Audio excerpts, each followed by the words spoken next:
सूरज की आंखों में गुस्सा साफ दिखाई दे रहा था और वह बुआ जी के सामने दीवार की तरह खड़ा हो गया था। वह जोर से कहने लगा कि किसकी हिम्मत है हमारी ईशा के ऊपर हाथ उठाने की। अगर किसी को कोई शिकायत है तो मुझसे बात करे, लेकिन ईशा को कोई हाथ नहीं लगाएगा।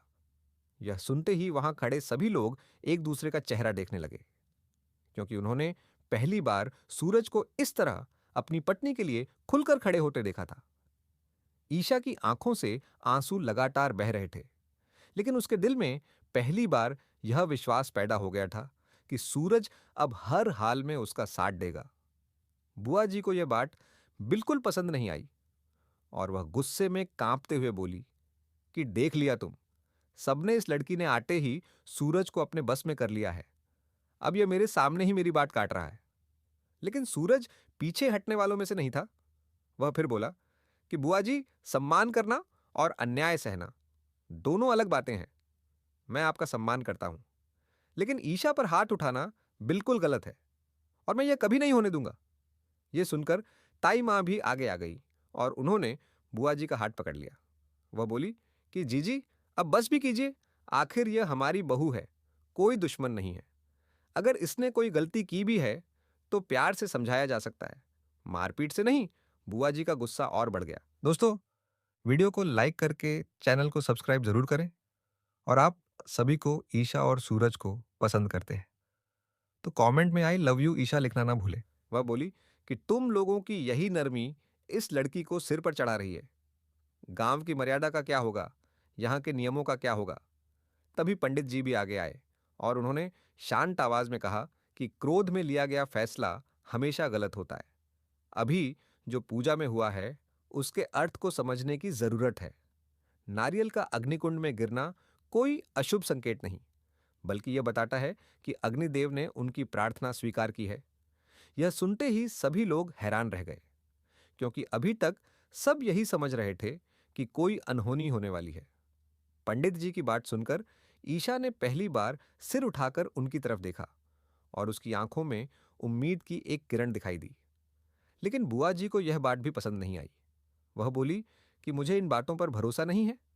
मैं जो देख रही हूं वही सच है, और सच यह है कि यह लड़की गांव की परंपराओं को बदलने आई है। तभी गांव की कुछ और महिलाएं वहां पहुंच गईं और उन्होंने भी बुआ जी का समर्थन करना शुरू कर दिया। लेकिन उसी समय गांव की कुछ जवान लड़कियां ईशा के पक्ष में खड़ी हो गईं। उनमें से एक बोली कि अगर कोई अपने पति से प्यार करता है और उसका सम्मान करता है तो इसमें गलत क्या है। आखिर समय बदल रहा है, हमें भी बदलना चाहिए। यह सुनते ही वहां माहौल और गर्म हो गया।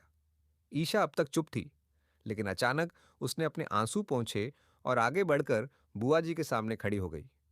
वह बोली कि बुआ जी, मैंने कभी आपका अपमान नहीं किया और न ही गांव की परंपराओं का मजाक उड़ाया।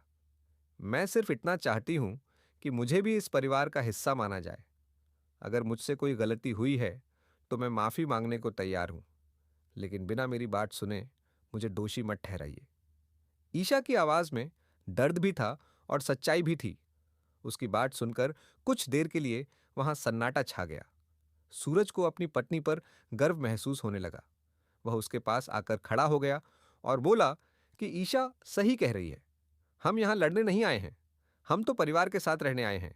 अगर हर बात पर उसे गलत समझा जाएगा तो वह खुद को इस घर का हिस्सा कैसे मानेगी।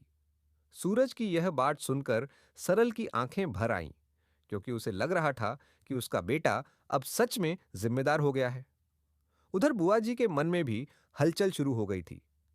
हालांकि वह ऊपर से अभी भी गुस्से में दिख रही थीं, लेकिन अंदर कहीं ना कहीं उन्हें अपनी गलती का एहसास होने लगा था।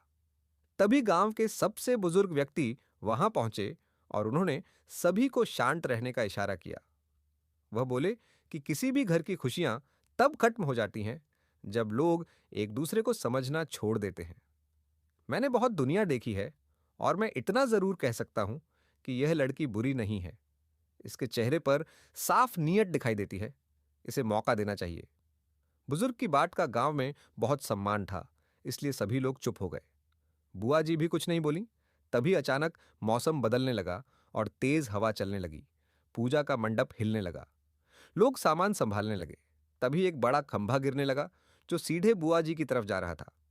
लेकिन इससे पहले कि कोई कुछ समझ पाता, ईशा दौड़ कर गई और उसने बुआ जी को धक्का देकर बचा लिया। खुद ईशा जमीन पर गिर गई और उसके हाथ में चोट लग गई। यह देखकर सभी लोग स्तब्ध रह गए।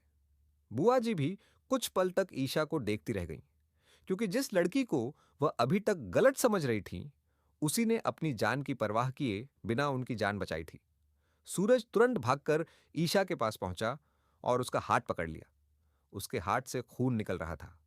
सूरज की आंखों में चिंता साफ दिखाई दे रही थी। वह बार बार पूछने लगा कि तुम्हें ज्यादा चोट तो नहीं लगी। बुआ जी धीरे धीरे ईशा के पास आईं और पहली बार उनके चेहरे पर गुस्से की जगह पछतावा दिखाई दे रहा था। वह कांपती हुई आवाज में बोली कि तुमने मुझे क्यों बचाया? मैं तो तुम्हारे साथ इतना बुरा व्यवहार कर रही थी। ईशा हल्की सी मुस्कुराई और बोली कि आप इस परिवार की बड़ी हैं और मेरे लिए मां के समान हैं। मैं कैसे आपको चोट लगने देती? ईशा की यह बात सुनकर बुआ जी की आंखों से आंसू निकल पड़े। उन्होंने पहली बार ईशा के सिर पर हाथ रखा और कहा कि शायद मैं तुम्हें समझने में बहुत बड़ी गलती कर रही थी। मैंने तुम्हें बिना जाने परखे दोषी मान लिया। मुझे माफ कर दो। यह सुनते ही वहां मौजूद सभी लोगों के चेहरे पर खुशी आ गई। सूरज ने राहत की सांस ली और उसे लगा जैसे उसके दिल से कोई बड़ा बोझ उतर गया हो। ताई माँ ने ईशा को गले से लगा लिया और बोली कि आज तुमने साबित कर दिया कि रिश्ते खून से नहीं बल्कि दिल से बनते हैं। गांव के लोग भी अब ईशा की तारीफ करने लगे थे।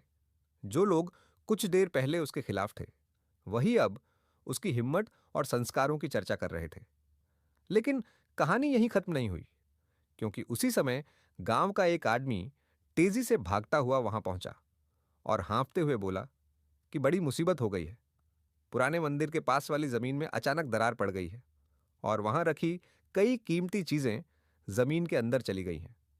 यह सुनते ही सभी लोग चौंक गए, क्योंकि वह जमीन गांव के इतिहास से जुड़ी हुई थी। बुआ जी ने तुरंत सबकी तरफ देखा और बोली कि हमें वहां जाना होगा। शायद यह कोई संकेत है। सूरज और ईशा भी बाकी लोगों के साथ मंदिर की तरफ चल पड़े।